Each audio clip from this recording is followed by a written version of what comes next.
الحمدللہ، اللہ تعالیٰ کا لاکھ لاکھ شکر ہے کہ مالک الملک نے اپنی یاد کی توفیق اور موقع عطا فرمایا۔ لاکھوں اور کروڑوں درود حضرت محمد مصطفیٰ صلی اللہ علیہ وآلہ وسلم پر، جن کے طفیل مالک الملک نے یہ مہربانی عطا فرمائی۔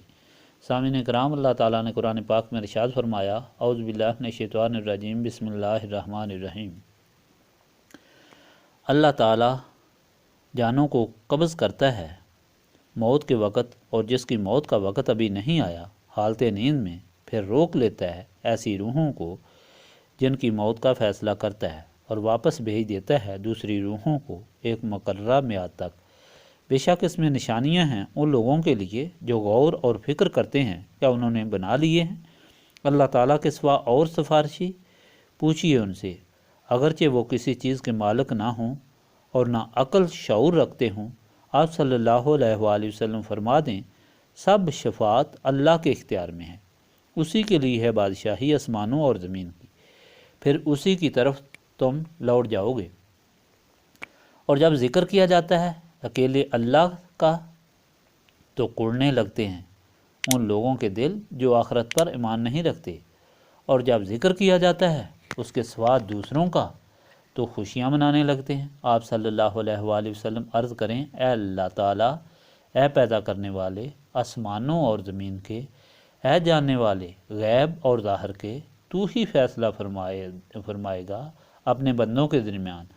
ان امور میں جن میں وہ اختلاف کیا کرتے تھے۔ اور اگر ان کے پاس جنہوں نے شرک کیا زمین میں جو کچھ ہے سب ہو اور اتنا اور بھی اس کے ساتھ، تو چاہیں گے بطور فدیہ ادا کر دیں اسے برے عذاب کے عوض قیامت کے دن، اور اس روز ظاہر کیا جائے گا ان پر اللہ تعالیٰ کی طرف سے جس کو وہ گمان بھی نہیں کرتے تھے،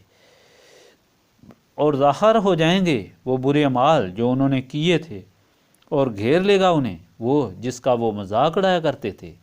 پس جب پہنچتی ہے انسان کو کوئی تکلیف تو ہمیں پکارتا ہے، پھر جب ہم عطا کر دیتے ہیں اسے نعمت اپنی جناب سے تو کہنے لگتا ہے کہ یہ مجھے عطا کی گئی ہے میرے علم اور فضل کے باعث، بلکہ یہ آزمائش ہے، اکثر لوگ نہیں جانتے۔ اس طرح کہی تھی یہ بات ان لوگوں نے جو ان سے پہلے تھے، تو نہ فائدہ پہنچایا ان کے مال نے جو وہ کمایا کرتے تھے، پس جو برے کام انہوں نے کیے اس کا نتیجہ ان کو بھگتنا پڑے گا۔ اور جنہوں نے ظلم کیا ان لوگوں میں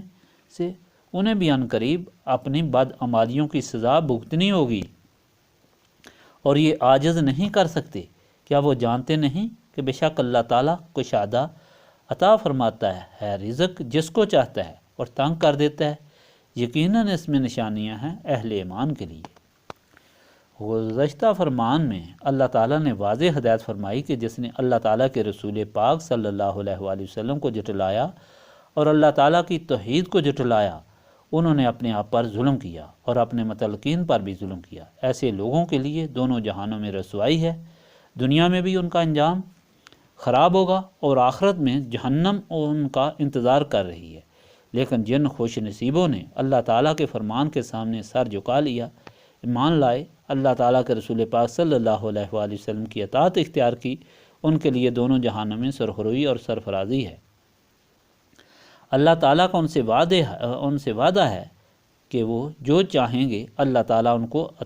عنایت فرمائے گا، اور ان کی عطایت کا یہ صلہ ہے ایسے لوگوں کے گناہ بخش دیے جائیں گے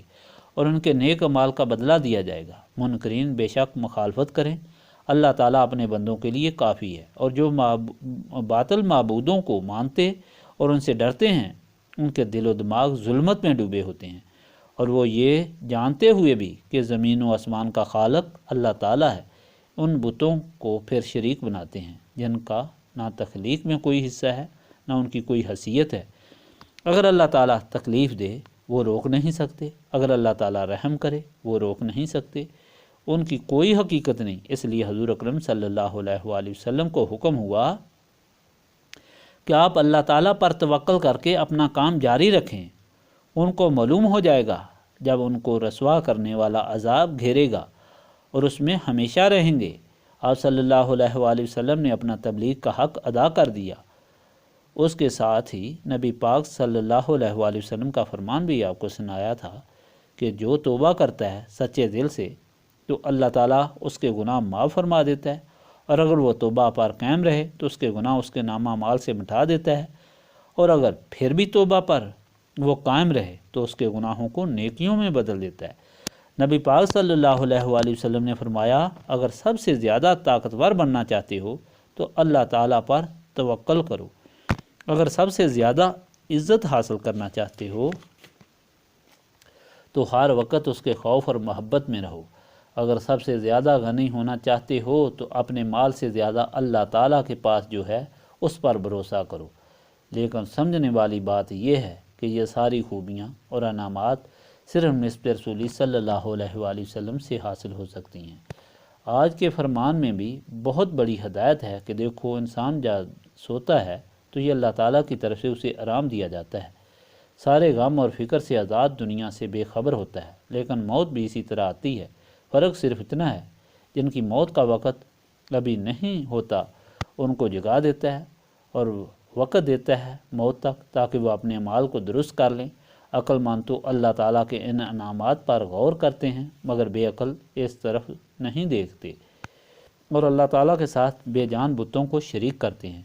کہ وہ سفارش کریں گے، حالانکہ ان کو شفاعت کی کوئی طاقت نہیں، وہ تو خود عذاب میں ہوں گے۔ شفاعت تو اللہ تعالیٰ کے اختیار میں ہے، جس کو چاہے دے، کیونکہ وہ مالک، خالق اور قادر مطلق ہے۔ یہ بد نصیب تو اللہ تعالیٰ کا ذکر سن کر کہ وہ وحدہ لا شریک ہے منہ لٹکا لیتے ہیں، اس کے برعکس جب بتوں کا ذکر سنتے ہیں تو خوش ہو جاتے ہیں۔ حضور پاک صلی اللہ علیہ وآلہ وسلم کو حکم ہوا کہ آپ صلی اللہ علیہ وآلہ وسلم اللہ تعالیٰ سے عرض رہیں کہ اللہ تعالیٰ تو ہی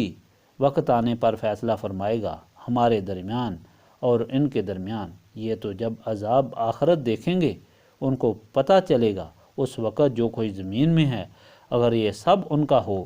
اور اس کے ساتھ اور بھی ان کے پاس ہو تو آخرت کے عذاب سے بچنے کے لیے سب کچھ دینے کے لیے تیار ہو جائیں گے۔